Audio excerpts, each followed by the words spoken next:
ഇനി നമുക്ക് മധു കൊട്ടാരക്കര അമേരിക്കയിൽ നിന്ന് ചേരുകയാണ്. പശ്ചിമേഷ്യയിലെ ഗസയിൽ വെടിനിർത്തലിനുള്ള സാധ്യത തെളിയുന്നു.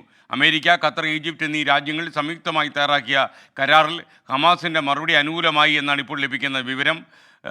US state secretary Antony Blinken ഇസ്രയേലിൽ എത്തിയിട്ടുണ്ട്. അപ്പോൾ എന്തായാലും കാര്യമായിട്ട് എന്തെങ്കിലും പോസിറ്റീവായി നടക്കും എന്ന പ്രതീക്ഷയോടെ നമ്മൾ അമേരിക്കയിലേക്ക് മധു കൊട്ടാരക്കര ചേരുന്നു. ഗുഡ് മോർണിംഗ് മധു. എന്തൊക്കെയാണ് ലേറ്റസ്റ്റായി ലഭിക്കുന്ന അപ്ഡേറ്റ്സ്?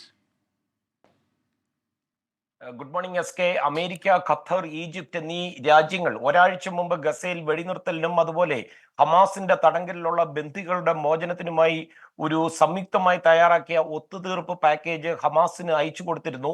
ഈ നിർദ്ദേശങ്ങൾക്കൊക്കെയുള്ള ഹമാസിന്റെ മറുപടി അല്പം വൈകിയാണെങ്കിലും ഇപ്പോൾ ലഭിച്ചിരിക്കുകയാണ്. ഇതിനായിട്ട് മിഡിൽ ഈസ്റ്റിൽ ഇപ്പോൾ മിന്നൽ സന്ദർശനം നടത്തുന്ന ദോഹയിലുള്ള US state secretary Antony Blinken ഈ കരാർ നടപ്പിലാക്കുവാനുള്ള സാധ്യത തെളിയുകയാണെന്ന് വ്യക്തമാക്കിയിട്ടുണ്ട്. ഹമാസിന്റെ ഡിമാൻഡുകൾ എന്നാൽ എന്താണെന്ന് ഇനിയും പുറത്തു വന്നിട്ടില്ലെങ്കിലും ഇത് സംബന്ധിച്ചുള്ള ഒരു പ്രസ്താവനയിൽ ഹമാസ് പറയുന്നത് ഗസ മുനമ്പിൽ ഉള്ള ഉപരോധം നീക്കണം, അതുപോലെ തടവുകാരുടെ കൈമാറ്റം നടന്നിരിക്കണം, സമഗ്രവും സമ്പൂർണമായ ഒരു വെടിനിർത്തലാണ് ഹമാസ് മുന്നോട്ട് വെക്കുന്നത്. പലസ്തീൻ ജനതയ്ക്കെതിരെയുള്ള ഇസ്രയേലിന്റെ ആക്രമണം ഉടൻ അവസാനിപ്പിക്കണം, അതുപോലെ ദുരിതാശ്വാസം, പാർപ്പിടം, ഗസയുടെ പുനർനിർമ്മാണം എന്നിവയൊക്കെ ഉറപ്പാക്കണം.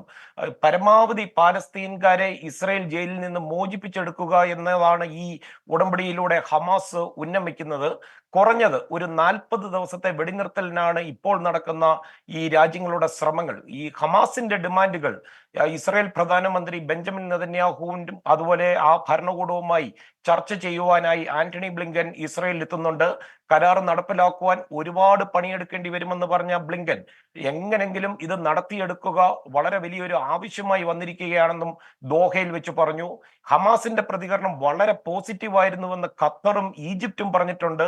അതേസമയം ഒരു ധാരണയിലേക്ക് കാര്യങ്ങൾ സാവധാനത്തിൽ നീങ്ങുന്നതായി അമേരിക്കൻ പ്രസിഡന്റ് ജോ ബൈഡന്റെ പ്രസ്താവനയും അല്പമണിക്കൂറുകൾക്ക് മുമ്പ് വന്നു.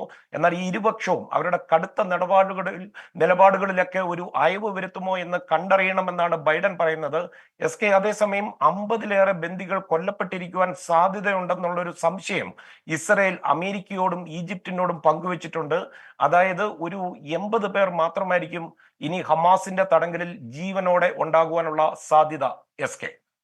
Okay, thank you Madhu Kottarakkara.